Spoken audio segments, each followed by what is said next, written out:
Bismillahirrahmanirrahim. Assalamualaikum warahmatullahi wabarakatuh. Bertemu kembali dengan Ustadzah. Semoga Ananda semua kelas 6 khususnya senantiasa Allah jaga kesehatannya beserta Allah jaga keluarganya.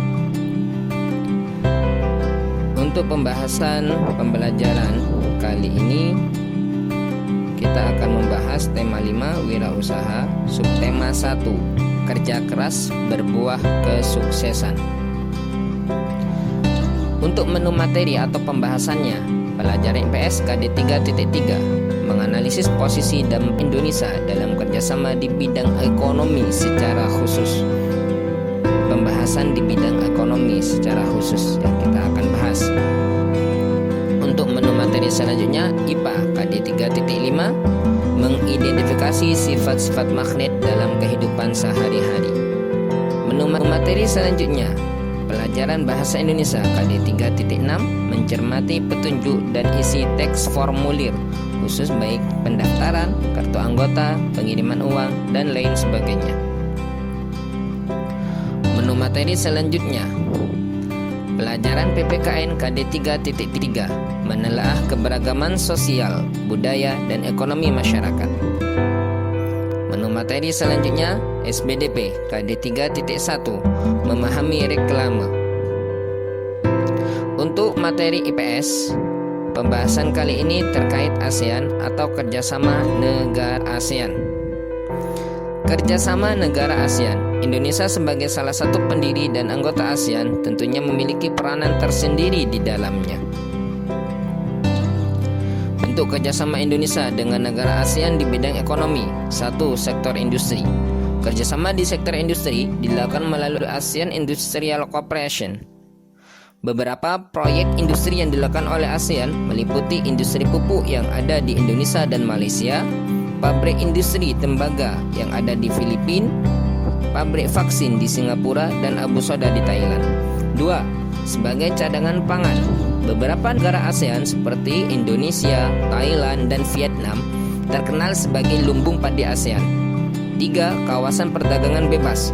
Kawasan ini disebut dengan ASEAN Free Trade Area, bentuk kerjasama negara-negara ASEAN dalam pengelolaan sektor produksi lokal yang ada di seluruh negara ASEAN.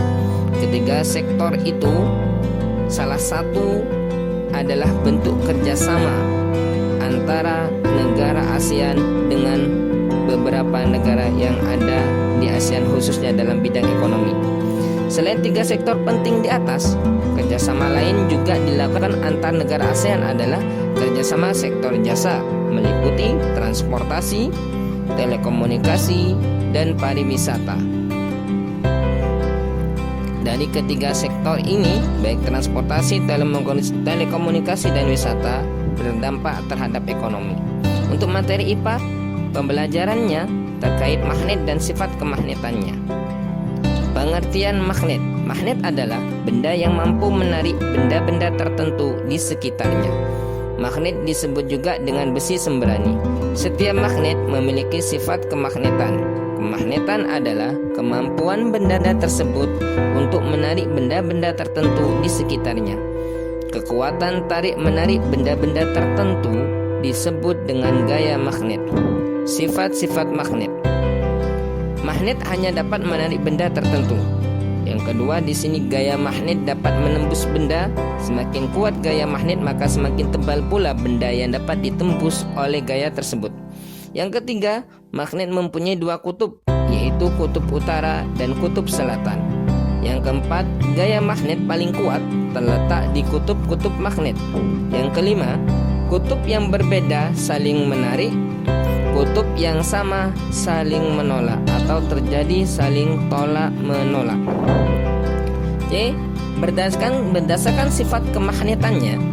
Berdasarkan kemagnetannya, benda dapat digolongkan menjadi 2, yaitu 1. Benda magnetik atau ferromagnetik, benda yang dapat ditarik dengan kuat oleh magnet seperti besi, baja, nikel, dan lain-lain. Yang kedua, benda non-magnetik, benda yang tidak dapat ditarik oleh magnet seperti bahan yang terbuat dari kayu, plastik, dan karet. Benda non-magnetik ini terbagi lagi menjadi 2 kelompok, yaitu A. Paramagnetik dan diamagnetik. Paramagnetik, benda yang dapat ditarik dengan lemah oleh magnet kuat seperti aluminium, tembaga, platina, dan lain-lain. Diamagnetik, benda menolak magnet, artinya benda ini tidak dapat ditarik oleh magnet seperti emas, seng, merkuri, dan lain-lain. Macam-macam magnet dan bentuknya. Berdasarkan cara terbentuknya, magnet dibedakan menjadi dua, yaitu satu, magnet alam. Magnet alam terbentuk secara alami, contohnya magnet bumi. 2. Magnet buatan. Magnet buatan adalah magnet yang dibuat oleh manusia. Ada beberapa bentuk magnet buatan, antara lain magnet batang, magnet jarum, magnet tabung, magnet ladam, serta magnet cincin. Magnet-magnet ini memiliki kegunaan atau fungsi yang berbeda-beda. Cara membuat magnet. Ada 3 cara kita ketika ingin membuat magnet. Yang pertama dengan cara induksi, yang kedua dengan cara digosok, dan yang ketiga dengan cara dialiri arus listrik. Ketiga cara tersebut bisa kita coba dan bisa kita praktekkan. Untuk pelajaran bahasa Indonesia, pembahasan kali ini menjelaskan tentang formulir. Formulir adalah lembar atau surat yang harus diisi. Jenis formulir ini bermacam-macam, diantaranya formulir pendaftaran, kartu anggota, wesel pos, kartu pos, daftar riwayat hidup, dan slip tabungan. Seperti 2 contoh yang ada di gambar. Ada daftar riwayat hidup, ada formulir pendaftaran lomba mengarang. Adapun fungsi teks formulir, yang pertama mencari sebuah informasi tertentu, mengumpulkan data-data yang sama, mengemukakan suatu informasi yang sama pada beberapa bagian yang tidak sama, menjadi sebuah bukti fisik sebagai dasar dari suatu panduan untuk bekerja, menetapkan tanggung jawab terhadap terjadinya transaksi bisnis, merekam suatu data transaksi, mengurangi kekeliruan suatu pesan dibandingkan jika disampaikan secara lisan, menjadi media komunikasi antar individu atau bagian atau organisasi. Selain dari formulir, ada juga logo. Pengertian logo. Logo adalah sebuah gambar atau sketsa yang mempunyai arti tertentu serta mempunyai arti yang kuat dari perusahaan, daerah, organisasi, produk, maupun lembaga. Logo membutuhkan sesuatu yang singkat serta gampang diingat. Fungsi dari logo. 1. Sebagai identitas agar bisa membedakan identitas milik kita dengan milik orang lain. 2. Tanda kepemilikan atau kepunyaan agar bisa membedakannya milik orang lain dengan milik kita. 3. Sebagai tanda bagusnya kualitas. 4. Mencegah peniruan atau pembajakan, biasanya pada produk. 5. Memberi nilai positif. 4. Properti legal sebuah produk pada organisasi atau perusahaan. 7. Mengkomunikasikan. Logo ASEAN atau lambang ASEAN. Logo atau lambang ASEAN memiliki makna atau maksud tertentu dalam pembuatannya. Berikut arti dari lambang ASEAN. 1. Padi. Padi juga melambangkan kesejahteraan, kemakmuran, kesuburan, dan kekayaan yang merupakan harapan tiap bangsa di Asia Tenggara. 2. Lingkaran melambangkan kesatuan dan keutuhan ASEAN. 3. Warna biru melambangkan perdamaian dan stabilitas. 4. Warna merah melambangkan keberanian dan dinamisme. 5. Warna putih melambangkan kemurnian atau kesucian. 6. Warna kuning melambangkan kemakmuran.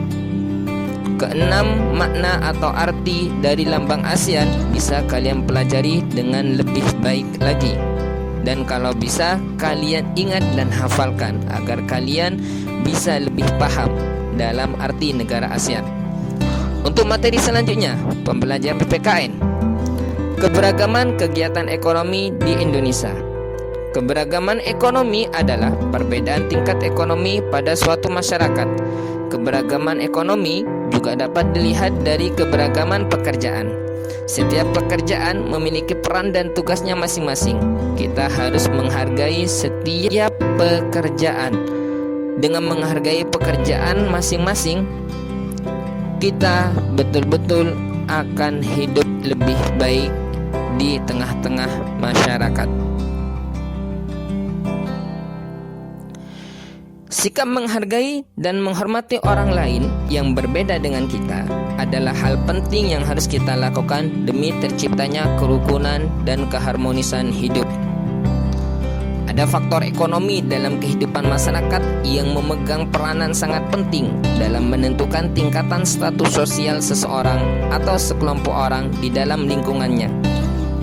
Biasanya ini terjadi di sekitar kita, terkait faktor ekonomi antara perbedaan yang kaya dan yang miskin. Namun, jangan sampai Ustadz tidak berharap perbedaan ekonomi menjadi kendala bagi kalian semua untuk menjadi sukses. Kerja keras dalam keberagaman ekonomi. Keberagaman ekonomi dapat dipengaruhi oleh potensi dan semangat kerja keras. Potensi adalah kemampuan dalam diri yang dapat dikembangkan. Potensi akan bertambah jika kita rajin melatih kemampuan yang ada dalam diri. Misalnya, seseorang yang pandai membatik mengikuti kursus dan mendatangi pameran seni untuk meningkatkan kemampuannya. Ini bukti kerja keras akan meraih hasil yang baik. Berikut beberapa keberagaman kegiatan ekonomi di Indonesia: pertanian, perkebunan, perikanan, peternakan, perindustrian, dan pertambangan. Keenam, kegiatan ekonomi tersebut bisa kita lihat dan seringkali kita lihat di sekitar kita. Untuk materi selanjutnya, pembelajaran SPDP. Adapun pembahasannya tentang reklame. Reklame berasal dari bahasa Spanyol, kata re yang artinya kembali atau berulang-ulang, dan klomos yang artinya berseru. Jadi, reklame adalah seruan yang berulang-ulang atau kembali diserukan. Pengertian yang lebih luas tentang reklame adalah suatu karya seni rupa yang bertujuan untuk menginformasikan, mengajak, menganjurkan, atau menawarkan produk kepada konsumen dengan cara yang menarik sehingga konsumen ingin memiliki, menggunakan, atau membelinya. Salah satu contoh reklame yang kita kenal untuk membedakan reklame spanduk, bentuk media promosi poster, lainnya, kita bisa melihat dari ciri-ciri reklame. Berikut adalah ciri-ciri reklame: singkat, jelas, dan mudah dimengerti, menarik dan mencolok, jujur, benar adanya apa yang disampaikan. Yang terakhir adalah dilakukan secara berulang-ulang. Alhamdulillah, pembelajaran kita sudah selesai. Terima kasih.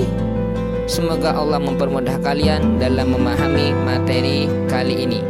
Ustaz tutup dengan bacaan wassalamualaikum warahmatullahi wabarakatuh. Sampai jumpa di pembelajaran berikutnya.